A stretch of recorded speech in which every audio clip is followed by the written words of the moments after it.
Hello, my name is Lisa Degliantoni, and I am the founder and executive director of Evanston Made, a nonprofit arts advocacy organization in Evanston, Illinois. Thank you so much for joining me today. This pitch deck video will take roughly 17 minutes, as long as I don't talk too much about Evanston Made. Before I begin the presentation, I did want to just share with you, number one, thank you for taking the time to learn more about what we're doing. And number two, I wanted to share why I've been on this journey now for 8 years. So when I first moved to Evanston, it became immediately apparent that this community is full of creative types ranging from visual artists to landscape architects to public art specialists to arts advocates. And it became apparent that I had landed in an incredibly creative community. What wasn't apparent was where those people were, where their studios were, when their annual exhibition was, where could I see them on a consistent basis. So I began the journey of really elevating and celebrating the creative community that I lived in. And that is what Evanston Made has become, really a celebration of Evanston's rich, creative, diverse community. So this presentation that we're gonna give you today is about where Evanston Made started, where we're at today, and where we'd like to go. This is our first venture into becoming a sustainable nonprofit arts organization, which means we're gonna be fundraising.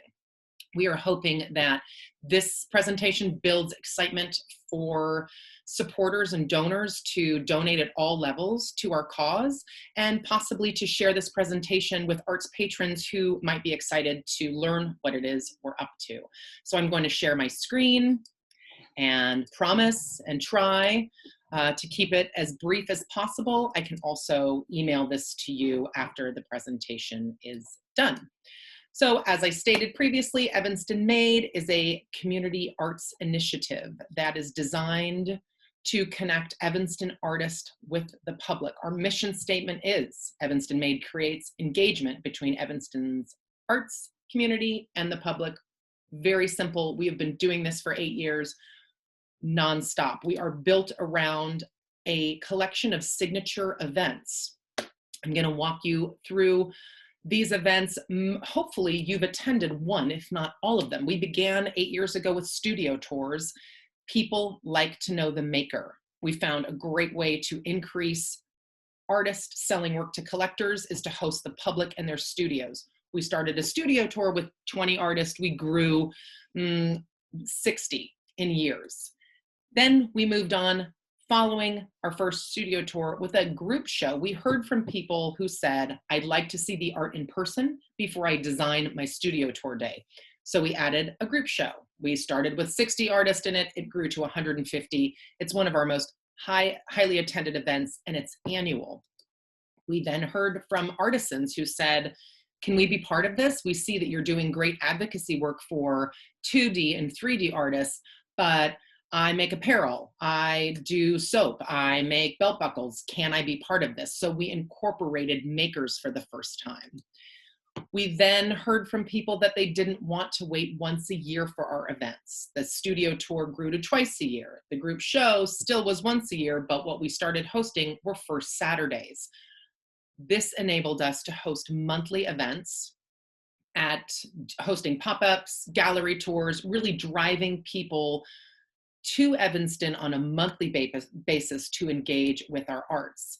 Through all of these events over the years, we track our impact very, very closely. This artist in particular hosted a pop-up in September of this year and sold $10,000 worth of art. We are creating a drive for art collectors to come to Evanston via studio tours, first Saturdays, pop-ups, everything. What we're essentially doing with these events is really building Evanston into an arts destination. We're starting. We have a long way to go. One really big regional play that has now happened 2 years in a row is our Makers Market. So we took the pop-up model of artisans and makers and really exploded it, moved it to a parking garage. This year we hosted 65 artists, 600 shoppers, and we sold thousands of dollars worth of merchandise for makers. We also started including film, an experimental film festival in our group show, which really expanded sort of A, the hip factor, but also B, people's interest from Chicago. Again, film, not what we started with, but really helped us grow into an arts destination. But what we will need to truly become an arts destination are art attractions. Most of you are familiar with Art Prize in Grand Rapids. Mass MoCA has amazing events. Wynwood Walls in Miami is a big collection of murals. Our vision is to really grow Evanston into a market that has art attractions that really garner huge crowds.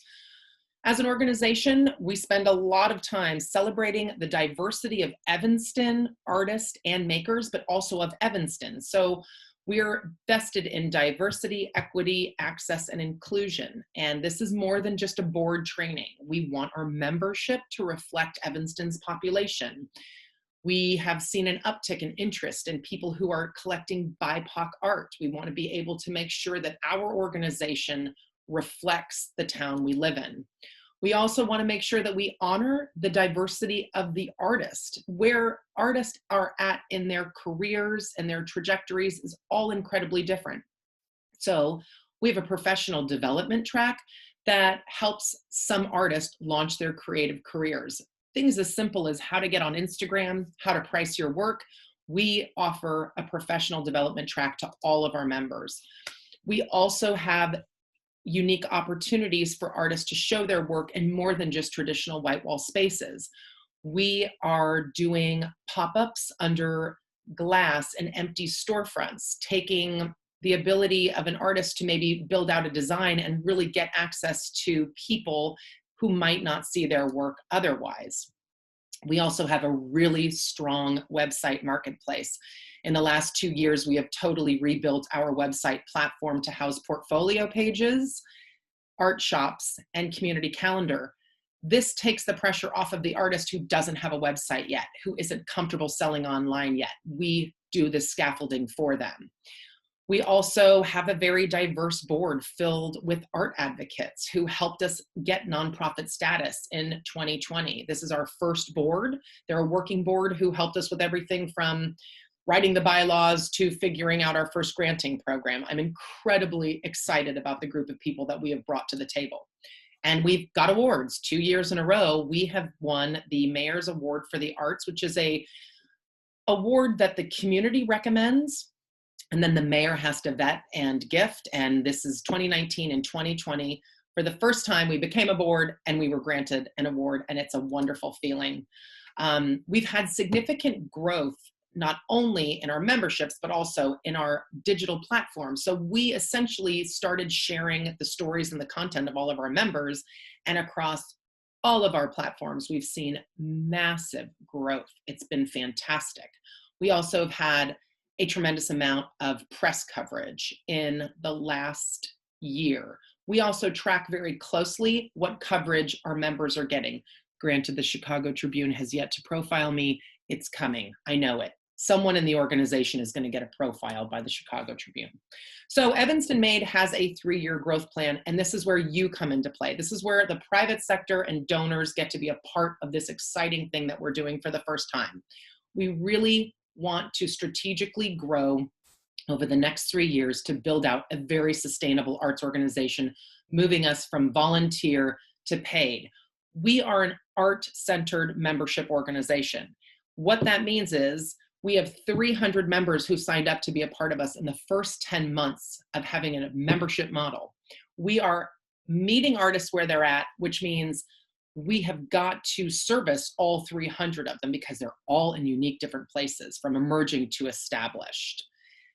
We need to staff the organization because, granted, we have 300 members. We want membership to be part of our growth plan over the next 3 years. And if we are going to grow beyond 300, we need staff to support them. We also have talked extensively about really embracing all creatives. We absolutely would need the staff to do that. And if we are going to increase funding for our organization to include growing into being a granting organization with our ArtSpark Fund, we're going to need staff to do good development work and granting work. So here's a discussion of where your donation would go in terms of what we need from patrons. It would absolutely go into an operating budget at this stage of the game. We need strong staffing and we need strong promotions. As you can see on one side here, our income source now is strictly through membership. 90% of it is through membership, but we need to flatten that out and make it more equitable in terms of our income sources so that membership, art sales, earned income, grants, and donations are all part of our income and fundraising. And in order to do that, we need growth plans and the staff to work on those growth plans. We have giving levels that we want to recognize as allowing everybody to be an arts patron, from $50 and up. Really, from our website is designed to take donations as little as $5. We don't want this to be one person writing a check and walking away. We want lots of people to be engaged with what we're doing. If we're going to successfully do a strong, sustainable growth plan, we need people engaged. But if you can make a wishful thinking donation of any amount, we'll also take it because we're excited to get the work done that we need to get done. And you're part of it. So here's just some growth areas that we really know that we can excel in the next 3 years. Membership, we've talked about really embracing all creatives. Professional development, we do believe could be a earned track where we, possibly pay people out of market, have a subscription to it. Exhibitions, we exhibit work within Evanston, but we could take the show on the road, as it were, and show the region what kind of art is being made in Evanston. We host a tremendous amount of events that are great brand awareness raisers for us and fundraisers, but we could do them a lot more frequently. And we could also just really tap into the private sector. It's amazing how many people have never heard of Evanston Made. The private sector needs to hear about us in order to actually support us. So essentially, what we're going to do is bring as many people on board with this growth plan as we possibly can. And many people are asking, why Evanston Made and why now? Well, now more than ever, I do believe that artists need our support. In any economic downturn, artists are the first to make the hard decisions between buying more materials to make their craft and or just going to work. We have a strong desire to build capacity beyond our 300 members. And in order to do that, we have got to move from a volunteer organization to a staffed organization. And at the end of the day, I do believe that Evanston Made is one of the few arts organizations in our town that is really striving to keep Evanston's creative community thriving. And we believe that in order to do that, we absolutely need the private sector to help us out. We have a fantastic promotion right now where for a $50 donation, you get this beautiful letterpress poster from Ben Blount. And that is the sort of minimum ask that we're doing with this campaign. But we hope that you find room in your budget before the end of the year on Giving Tuesday at our New Year's Eve auction to support what we're doing.